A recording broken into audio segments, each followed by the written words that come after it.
Bismillahirrahmanirrahim. Alhamdulillahirabbil alamin.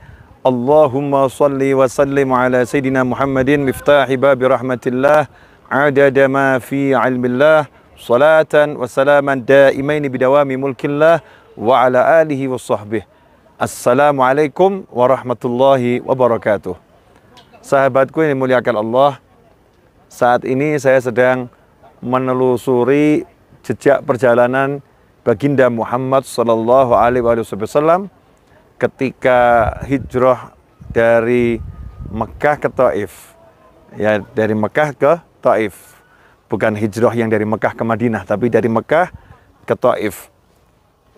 Dalam rangka untuk mencari dukungan, ya, dukungan dalam dakwah beliau Sallallahu Alaihi Wasallam. Yang mana saat itu di kota Mekah Rasulullah SAW mendapat banyak penolakan dan juga mendapatkan banyak penentangan.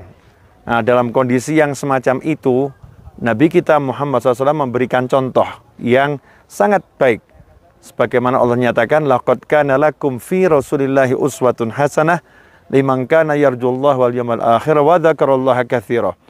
Allah mengatakan, buat kalian semua orang-orang yang beriman yang menginginkan Allah, yang menginginkan hari akhir, yang banyak berzikir kepada Allah, dalam diri Nabi Muhammad SAW secara keseluruhan sudah terdapat contoh yang terbaik.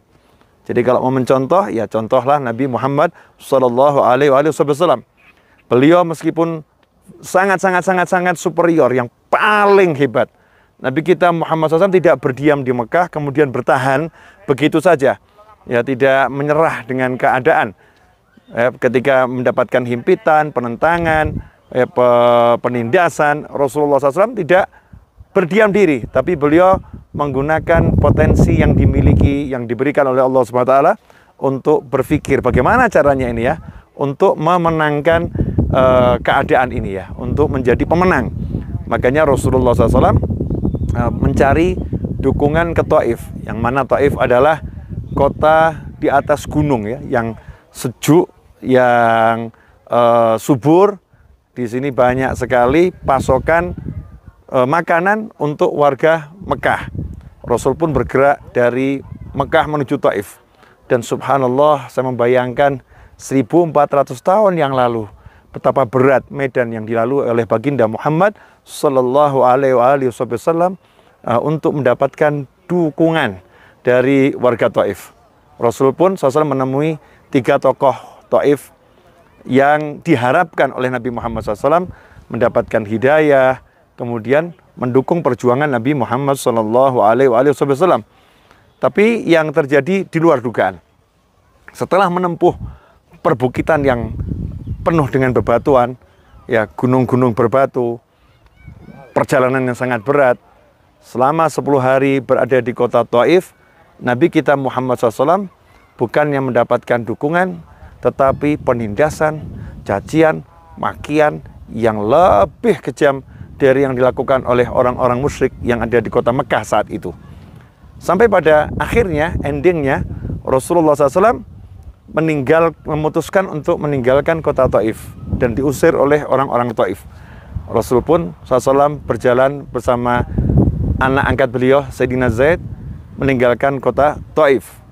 Tapi orang-orang yang saat itu belum mendapatkan hidayah, belum mengenal Allah Ta'ala, karena ingin menghina Nabi Muhammad SAW, ingin merendahkan Nabi Muhammad SAW, Rasulullah SAW ketika berjalan, mereka membuat 2 barisan di sebelah kanan jalan dan di sebelah kiri jalan, yaitu para budak dan anak-anak yang masih kecil, yang mana anak-anak kecil itu dibekali batu, ya, dibekali batu.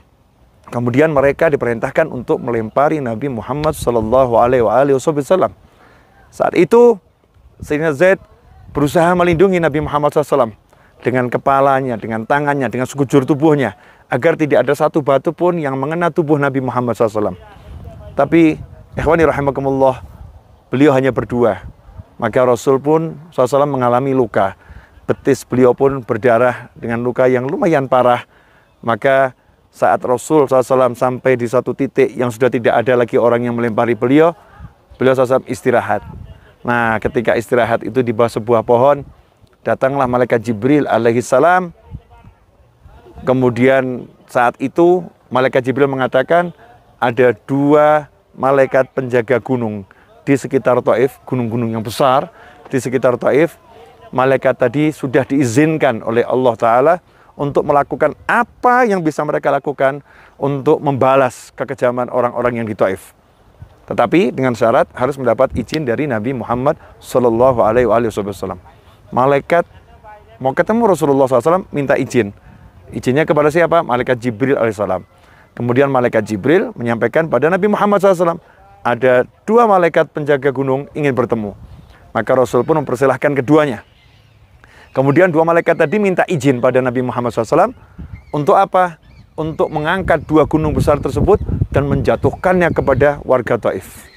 Agar semuanya binasa karena telah menyebabkan kaki Nabi Muhammad SAW, makhluk yang paling dicintai oleh jagat raya, dicintai oleh Allah SWT, terluka dan darahnya mengalir ke bumi. Tapi yang disampaikan oleh Nabi kita SAW jauh dari apa yang disangka oleh siapapun. Rasul justru mengatakan, jangan, aku berharap dari sulbi mereka akan muncul anak cucu yang beriman kepada Allah dan beriman kepadaku, Nabi Muhammad SAW. Maka Rasul pun dalam keadaan terzalimi semacam itu mengangkat tangan, Allahumma hdi qaumi fa innahum la ya'lamun. Ya Allah, berilah hidayah kepada kaumku karena sesungguhnya mereka tidak mengetahui. Mereka nggak ngerti siapa yang datang kepada mereka. Mereka nggak mengerti siapa Nabi Muhammad SAW. Mereka nggak ngerti apa akibat perbuatannya. Mereka nggak ngerti akan hakikat dunia. Mereka nggak mengerti apa itu akhirat. Mereka nggak ngerti.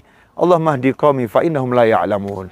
Dan hasilnya di kemudian hari anak-anak Taif itu pun menjadi orang-orang yang beriman kepada Allah, kepada Nabi Muhammad SAW dan berjuang membela agamanya Allah Subhanahu wa Ta'ala. Ada banyak pelajaran di sini, di antaranya warga Taif yang sekejam itu di saat itu sebelum mendapatkan hidayah itu pun tidak berani melempari Nabi Muhammad SAW. Maka mereka menggunakan anak-anak kecil. Kenapa? Karena anak kecil tidak terkena dosa. Akalnya belum sempurna, belum baligh, tidak terkena dosa sehingga tidak bisa kena bala. Mereka sudah paham dan sebetulnya mereka was-was, siapa tahu ini benar-benar Rasul akhir zaman, sebenar-benar Nabi akhir zaman Sallallahu Alaihi Wasallam. Pelajaran yang kedua adalah kita nggak boleh menyerah dengan keadaan. Kita harus memikirkan jalan keluar. Kalau kita lemah ya kita minta pertolongan. Kalau kita lemah ya kita mencari bantuan. Kalau kita lemah kita nggak boleh berdiam dan mengatakan ini takdir Allah. Ya Allah menempatkan semacam ini. Enggak. Kita harus mengupayakan yang semaksimal mungkin, melakukan ikhtiar yang terbaik ya untuk mendapatkan hasil yang terbaik. Maksimalkan ikhtiar, maksimalkan usaha. Usaha kita harus kita maksimalkan sampai nanti Allah yang tunjukkan jalan yang terbaik apa hasilnya. Setelah itu Nabi kita Muhammad SAW pun disambut oleh jagat raya. 7 pintu langit terbuka, Sidratul Muntaha pun dicapainya. Dicapai oleh Nabi Muhammad SAW. Allah pun Isra dan Mi'rajkan Nabi Muhammad SAW. Perjalankan dari Masjidil Haram ke Masjidil Aqsa. Di Masjidil Aqsa Allah tunjukkan seluruh Nabi dan seluruh Rasul menyambut engkau, menyambut baginda Muhammad SAW. Kemudian Allah ajak Rasul untuk SAW naik ke langit, menembus 7 lapis langit. Setiap pintu langit dibuka, seluruh malaikat dan nabi yang ada di langit itu menyambut dengan sambutan marhaban. Selamat datang anak yang soleh, nabi yang soleh. Setiap pintu langit marhaban, semuanya menyambut dengan gegap gempita, dengan cinta kepada Nabi Muhammad SAW. Di sini ada pelajaran, kalau kita bersabar dan terus bergerak dalam kebaikan, dan kita berjuang dengan kesabaran, dan kita menatap masa depan dengan penuh prasangka baik, saat kita ditolak, maka akan tiba saatnya kita disambut. Saat kita dikucilkan, akan tiba saatnya kita akan diagungkan. Saat kita tak punya, akan tiba saatnya kita akan serba berkelebihan. Karena itu, bersabarlah dan terus bergerak dalam kebaikan. Tunjukkan ya bahwasanya kita percaya Allah tak pernah tidur, Allah Maha melihat, Allah Maha penyayang, Allah Maha penolong, dan Allah mengetahui keadaan kita semua. Berusahalah semaksimal mungkin maksimalkan usaha dan ikhtiar, pasrahkan semuanya pada Allah, maka kita akan mendapatkan pertolongannya. Terima kasih. Dari Taif, saya Novel Alidrus melaporkan. Jazakumullah khairan. Mudah-mudahan yang singkat ini berkah dan manfaat. Wal afu minkum. Wassallallahu ala sayyidina Muhammadin wa alihi wasallam. Walhamdulillahi rabbil alamin. Jangan lupa gemakan sholawat. Sallu ala nabi. Sallu ala nabi. Sallu ala nabi. Allahumma salli wa sallim wa barik alaihi wa ala alihi. Hakadha. Wal afu minkum. Wassalamualaikum warahmatullahi wabarakatuh.